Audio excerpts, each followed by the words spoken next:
This is Omaha. In the opening game of the College World Series, the reward for a win is total control of your side of the bracket. The penalty for a loss is a season pushed to the brink of elimination. Charles Schwab Field plays bigger than almost any park these teams have seen all year. The dimensions are massive, and the Nebraska wind notoriously kills hard contact.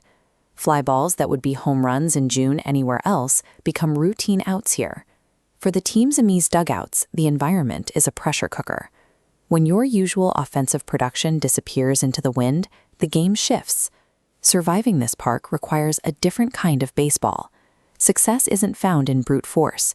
It's found in starting pitching, mistake-free defense, and the patience to manufacture runs one base at a time. For 5 innings, Ole Miss starter Taylor Rabe looked untouchable on the mound. He was hitting 99 miles per hour and commanding his breaking ball, leaving the Tar Heels without an answer. The scoreboard reflected that dominance. Ole Miss held leads of 1-0 and 2-0, while North Carolina's offense sat completely stagnant, managing to secure just a single hit through the first half of the game. But while the scoreboard favored the Rebels, the Tar Heels were quietly making Rabe work. They weren't getting hits, but they were consistently forcing deep counts and absolutely refusing to go down on 3 pitches. In Omaha, an early deficit is a test of discipline. Teams that panic start wildly swinging at everything just to get back in the game. Carolina did the exact opposite. Keeping that deficit manageable fell to North Carolina starter Jason DeCaro. His role was to buy the offense time, navigating the Rebels lineup to ensure the game stayed within a single swing.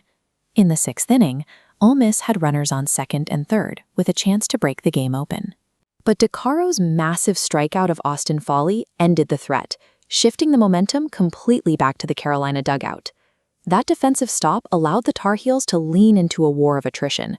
They began to prioritize plate discipline over power, looking to exhaust Rabe's arm.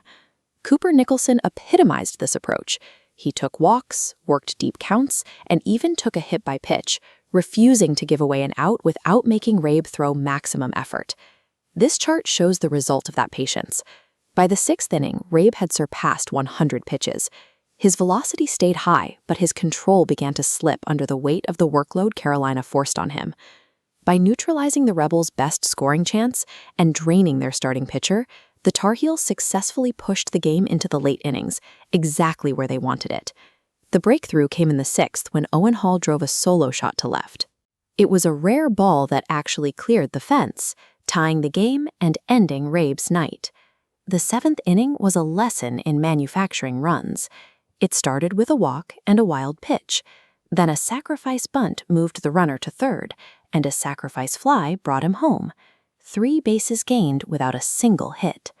With the game tied, Gavin Gallagher, hitting in the 7-hole, ripped a 2-out single to center. That hit gave North Carolina its first lead of the night. The final blow came in the 8th. Against an exposed Ole Miss bullpen, number 8 hitter Colin Hynek stepped in and punished a changeup for a 3-run home run. As the Carolina dugout absolutely erupted in celebration, a tense 1-run lead was instantly transformed into a commanding 4-run cushion. This surge was driven by the bottom third of the batting order. When the superstars at the top of the lineup were neutralized, the depth of the roster decided the outcome. Reliever Caden Glauber finished the job, pitching 2 scoreless innings to secure the 6-2 win.